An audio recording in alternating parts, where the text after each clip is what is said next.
Imagine being brilliant, but completely, totally invisible. You have these paradigm-shifting ideas about the human mind, about society, about behavior, but the institutions that actually govern your field, they actively block the door. You're discouraged, you're systematically ignored, and you're practically erased from the historical record. Now, this wasn't some dystopian novel. This was the harsh, very real, dark reality for female pioneers in early 20th century psychology. So the big question is, how do you build a revolution when you don't even have a voice? How did a few isolated, scattered scholars, working with no massive funding, no institutional backing, and literally zero internet, manage to build a worldwide intellectual movement, a movement that would ultimately completely transform global psychology and gender studies forever?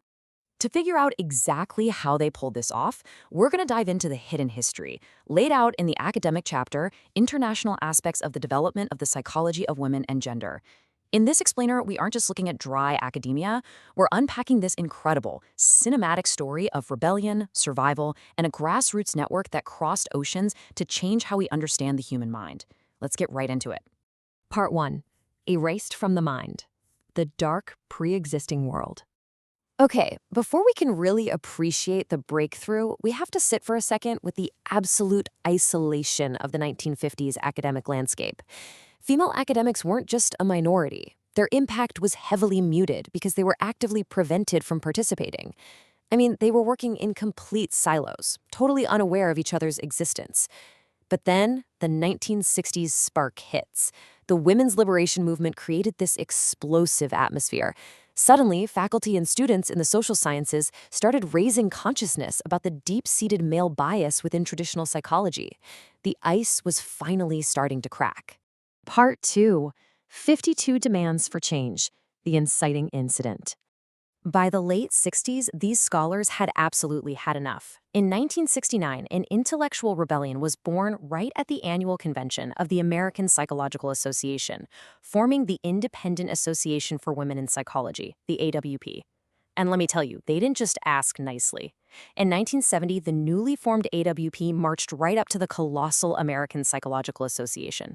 And they didn't just ask for a seat at the table. They handed them exactly 52 demands. And we're not talking minor tweaks here. They wanted massive structural overhauls. Employment equality, childcare facilities, equity in decision-making, and perhaps most radically, the total ground-up revision of psychological theories that had ignored them for decades. The pressure was immense. And you know what? It actually worked. 1973 becomes this absolute monumental breakthrough year. The colossal APA is essentially forced by this relentless grassroots pressure to bend.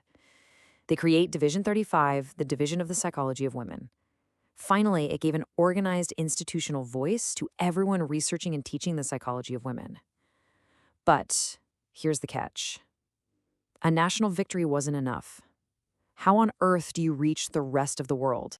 Part 3. Intellectual Lifelines Imprint. The Pre-Internet Desert. We have to remember, we are deep, deep in the pre-internet desert here. Just think about the agonizing struggle of a scholar in Europe or Asia, desperately trying to find out if anyone else is studying what she's studying. To survive, they needed literal beacons in the dark. As the feminist press, which was founded in 1970s, so perfectly put it, out of print, out of mind. They realized that male publishers and historians had simply let early feminist ratings completely vanish. So the feminist press was created specifically to rescue those voices, to reprint them, to literally prove that these isolated scholars actually existed and had this rich intellectual history. And what followed was just this rapid, thrilling explosion of hard copy journals crossing global borders.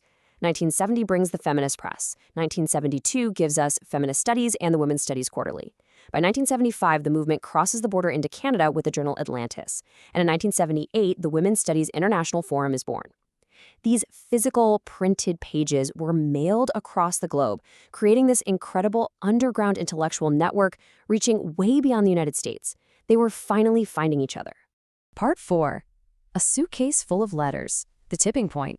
So in 1979, scholars Marilyn Saphir and Martha Mednick proposed something impossibly ambitious, a global interdisciplinary congress to be held in Israel in 1981, with absolutely zero initial budget. And to organize it, they faced this agonizing physical struggle. I mean, we take a quick email for granted today, right? Back then, to connect with a scholar in another country, organizers had to wait 2 to 3 hours just for an international phone operator to put a single call through. There was no direct dialing, no faxes. They were sending handwritten and typed letters through notoriously slow postal services that were constantly on strike, often having to resend the exact same correspondence 2 or 3 times, just hoping one would eventually arrive. But then, the doors opened in Haifa in late 1981, and against literally all geographic, financial, and technological odds, 623 participants showed up. Over 600 people from 36 different countries overcame massive logistical hurdles just to be in one room together. It was the very first worldwide interdisciplinary congress focusing purely on research on women. It was electric. They couldn't let the momentum die, but with no central organization to run a second congress yet, how did they pass the torch? With honestly one of the most visceral acts of this entire history. The founders packed literally every piece of correspondence, every envelope, every address they had collected into a single physical suitcase, and they hand-delivered that suitcase to Christine Claassen to ensure the Second Congress would happen in the Netherlands. Part 5. A worldwide academic revolution, the global explosion. The momentum from that single suitcase was now completely unstoppable. From Israel, the movement leaped to the Netherlands, then to Ireland, Costa Rica, and beyond. Just look at the staggering growth. From 623 attendees in Israel in '81, it explodes to 3,400 grassroots and academic participants in Dublin by 1987. Fast forward to the 2002 Congress at Makerere University in Uganda, over 3,000 participants arrived from an incredible 94 different countries. The isolated invisible scholars of the 1950s had officially become a global army. And this momentum culminated perfectly in 1995. At the massive United Nations conference in Beijing, 165 women from 43 countries literally joined hands in a series of workshops. Together, they endorsed the creation of WOWS, the Worldwide Organization of Women's Studies. The global academic network was now official, structured, and completely united. Part 6. The Digital Global Village, the Internet Accelerator.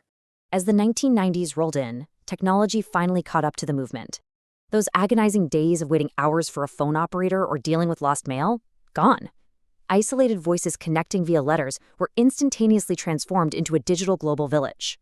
By August 2006, when the authors of this chapter typed Psychology of Women into the Google search engine, it took just a third of a second to yield 106 million hits. 106 million.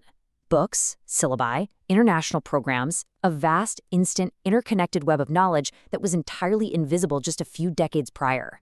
And you can see the tangible, hard proof of that global victory through resources like the WMSTL email list, founded in 1991, which documented the establishment of women's studies programs on virtually every single continent. 59 programs in the UK, 47 in Canada, 18 in South Korea, 5 in South Africa. From absolute zero and incredibly heavy institutional resistance to a firmly embedded, globally recognized academic discipline. But despite this massive, cinematic victory, the source material actually leaves us with a pretty critical, haunting warning. The chapter concludes with this powerful thought. We must keep in mind those who are still excluded, their voices remaining silent in the productive clamor of our age. It really begs the question, as fast and interconnected as our digital world is today, whose brilliant voices are currently invisible right now? And what kind of revolution is it going to take to finally hear them?